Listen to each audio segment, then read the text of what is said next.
Assalamualaikum warahmatullahi wabarakatuh. Nama saya Ayuni Sofahdila dengan NPM akhir 202 dari mata kuliah Ekonomi Politik kelas F.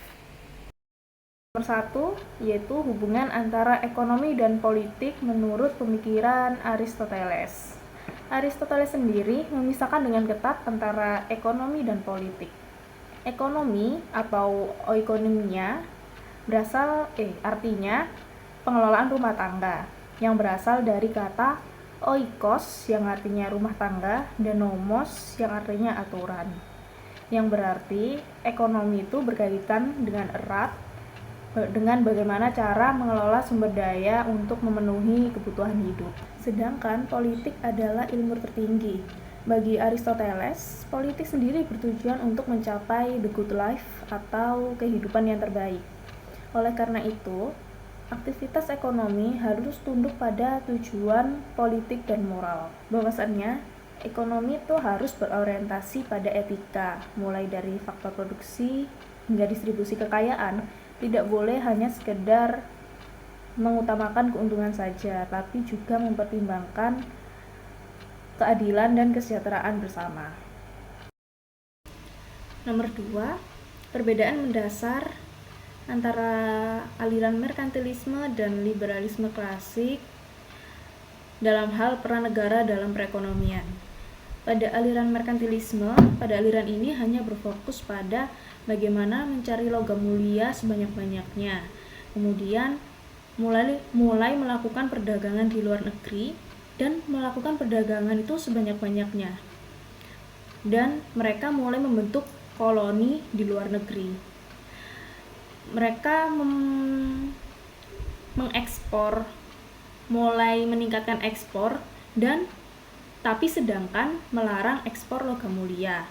Dan di sini peran negara hanya berfungsi sebagai pengawas perekonomian saja. Karena seperti negara Inggris, Portugal, Spanyol, pada masa itu kan mulai membentuk koloni di luar negeri dan mereka itu mulai menjajah sehingga mulai adanya prinsip 3G, Gospel, Glory, Gold. Sedangkan aliran liberalisme klasik, pada aliran ini mulai muncul aktor seperti Adam Smith. Smith sendiri menolak pandangan dari merkantilis yang menyatakan bahwa kekayaan itu dapat diukur melalui seberapa banyak suatu negara itu memiliki logam mulia.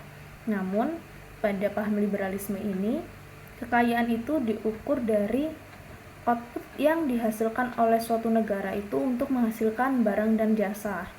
Semakin besar total output barang dan jasa yang dihasilkan oleh negara, maka pendapatan nasional juga semakin naik dan semakin tinggi juga tingkat kemakmuran pada negara tersebut.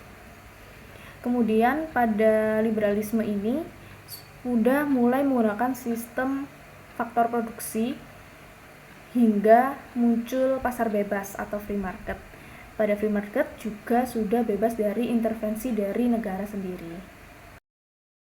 Jelaskan konsep invisible hands menurut Adam Smith dan bagaimana konsep tersebut mempengaruhi kebijakan publik dalam hal sistem ekonomi modern. Invisible hands sendiri terdapat 3 unsur, yaitu kebebasan, self-interest, dan persaingan. 3 hal tersebut akan menciptakan harmoni secara alamiah antara buruh, pemilik tanah, dan kapitalis. Pada self-interest atau kepentingan diri akan menghasilkan masyarakat yang adil dan makmur tanpa adanya intervensi dari negara dan hanya terpusat pada invisible hand saja. Konsep invisible hand sendiri dikemukakan oleh Adam Smith pada tahun 1776 pada bukunya yang berjudul Kekayaan Bangsa-Bangsa, yang menjadi landasan yang tak tergoyahkan pada saat itu. Jadi, secara sederhana, setiap orang itu bebas mengejar kepentingannya sendiri melalui perdagangan bebas. Seperti pedagang yang menjual barangnya itu lebih murah dan berkualitas dan hanya berfokus pada keuntungan atau laba tanpa adanya campur tangan dari pemerintah. Persaingan ini tuh secara otomatis dapat mengatur harga secara adil, jadi mengikuti harga pasar. Dan bagaimana cara mengalokasikan barang itu dengan efisien sehingga kesejahteraan bersama itu meningkat. Ini dapat membantah anggapan bahwa kepentingan diri itu merusak masyarakat, justru menciptakan keseimbangan secara alami di antara masyarakat.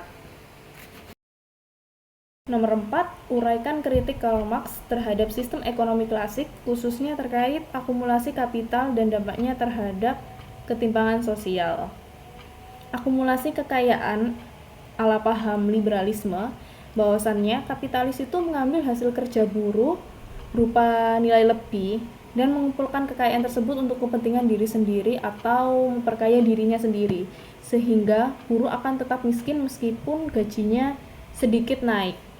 Karena akibatnya buruh itu mulai kehilangan maknanya dalam bekerja, atau dengan kata lain mulai terasing dari hasil karyanya sendiri, sehingga memunculkan dua golongan yang saling bermusuhan, yaitu antara borjuis kelompok kaya dan kelompok miskin proletar. Karena hasil produksi barang dan jasa itu berlebihan, akan terjadi penumpukan produk, sehingga terjadi krisis ekonomi karena barang tersebut menumpuk dan tidak terjual, sehingga roda perekonomian itu tidak bergerak. Kemudian terjadinya rantai kehancuran pada paham ekonomi klasik karena mengabaikan hal tersebut. Menurut Marx, revolusi buruh merupakan satu-satunya jalan untuk menghapus kelas sosial. Paham liberal memang baik untuk pertumbuhan ekonomi, tetapi menurut Marx masih adanya kerusakan sosial yang ditimbulkan. Bandingkan pendekatan ekonomi liberal dan ekonomi sosialis dalam mengatasi masalah ketimpangan sosial. Menurut Anda, pendekatan mana yang lebih relevan diterapkan saat ini? Jelaskan. Jika mengaitkan kritik Marx terhadap ketimpangan kaya miskin yang semakin lebar akibat dari akumulasi modal dari kapitalis, terdapat dua cara yang mendasar untuk mengatasinya. Pada paham liberal, menyatakan biarkan pasar bekerja sendiri, ditambah pendidikan yang murah dan pajak yang lebih ringan dan adil. Kekayaan orang borjuis akan menetes ke bawah karena melalui lapangan pekerjaan baru, sehingga semua orang dapat naik kelas sosial. Sebaliknya, paham sosialis berpendapat negara itu mengambil alih pabrik dan membagi hasil itu secara paksa supaya rata. Tapi hasilnya, semua orang menjadi miskin secara bersama karena hilangnya semangat kerja, hilangnya semangat bersaing karena adanya imbalan. Melihat dari Uni Soviet yang ambruk akibat dari inefisiensi dan kelaparan massal. Paham liberal memberikan kesempatan bebas dan efisien, bahwasannya setiap orang itu bisa berusaha secara maksimal karena ada imbalan. Namun pada paham sosialis memaksakan kesamaan hasil yang lambat dan berujung pada kediktatoran. Negara menjadi penguasa tanpa adanya pilihan bagi rakyat.